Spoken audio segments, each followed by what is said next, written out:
Bro, lo pernah nggak lihat video di atas ini?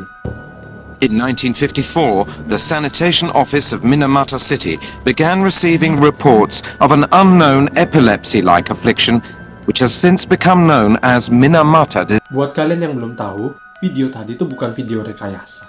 Itu juga bukan video yang berasal dari film atau yang biasanya di-cut-cut dari film. Bukan sama sekali. Tapi itu adalah video nyata yang diambil di negara Jepang pada tahun 1956. Tepatnya berada di kota Minamata. Jauh sebelum kasus tersebut, kita kembali, tepatnya di tahun 1932, didirikanlah sebuah pabrik bernama Chiso Corporation. Pabrik ini merupakan pabrik bahan kimia yang memproduksi seperti pupuk, asetaldehida, dan bahan-bahan lainnya yang memang dibutuhkan di Jepang pada saat itu.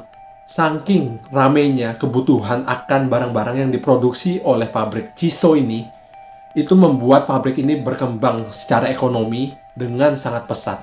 Bayangin aja, saking berkembangnya dengan sangat pesat, pabrik ini menjadi pabrik terbaik yang berada di Jepang sebelum Perang Dunia Kedua dan juga setelah Perang Dunia Kedua. Dia nyumbang lebih dari setengah pendapatan di kota Minamata tersebut. Sebagai contohnya, untuk sekarang di kota Jakarta, pendapatan daerahnya itu 75 triliun. Berarti, kalau misalnya mau disamakan, 37,5 triliun itu dari satu pabrik, ya ini pabrik si Chiso ini.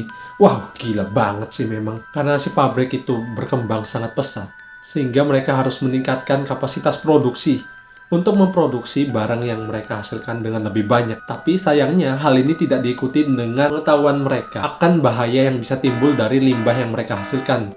Karena limbah ini terkumpul terus-menerus selama berpuluh-puluh tahun, pada akhirnya di tahun 1950, di mana seorang gadis kecil berumur 5 tahun tidak bisa menggerakkan tangannya dan juga kesulitan untuk berbicara dan juga untuk melihat. Dokter yang mengecek kondisi dari si gadis tersebut juga merasa kebingungan karena hal ini belum pernah ditemukan di kota tersebut. Maka dari itu dokter akhirnya menerbitkan surat kepada pemerintah untuk menyatakan bahwa ada suatu penyakit aneh nih yang menyerang anak-anak.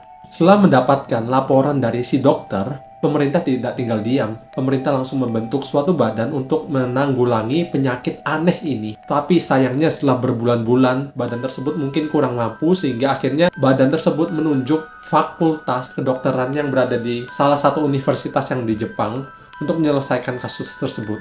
Universitas yang dimaksud adalah Universitas Kumamoro. Isinya terdiri dari peneliti-peneliti yang ahli dalam menyelesaikan kasus-kasus seperti ini. Para peneliti pun langsung dengan sigap turun ke lapangan dan mempelajari tingkah laku dari para korban-korban yang sudah terjangkit penyakit aneh ini. Singkat cerita, peneliti menemukan bahwa orang-orang tersebut suka makan ikan dan kerang sembari lagi bersantai-santai di tepi pantai yang berada di Teluk Minamata.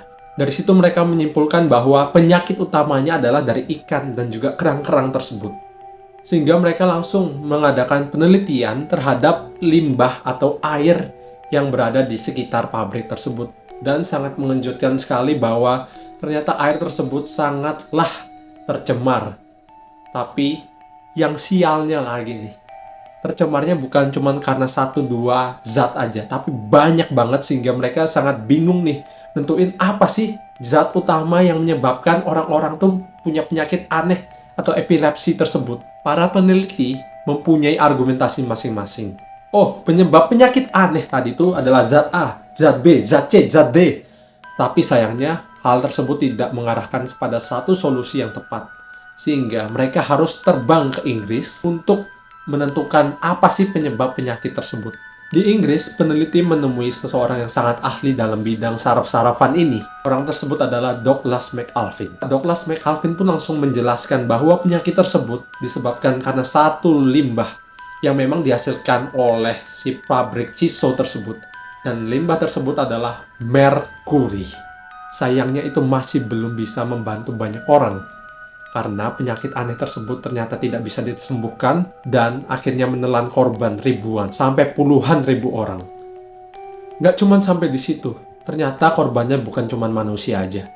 Banyak banget anjing dan juga kucing yang meninggal karena penyakit yang sama persis seperti yang dialami manusia. Penyebab utama si kucing dan juga anjing-anjing itu mati dengan cara yang sama karena mereka makan dari sisa-sisa makanan yang dimakan oleh para korban, sehingga menyebabkan mereka terjadi seperti ini. that Minamata disease is a toxic disorder of the central nervous system caused by certain through the intake of seafood. They isolated organic mercury as the sole cause through a series of experiments on cats.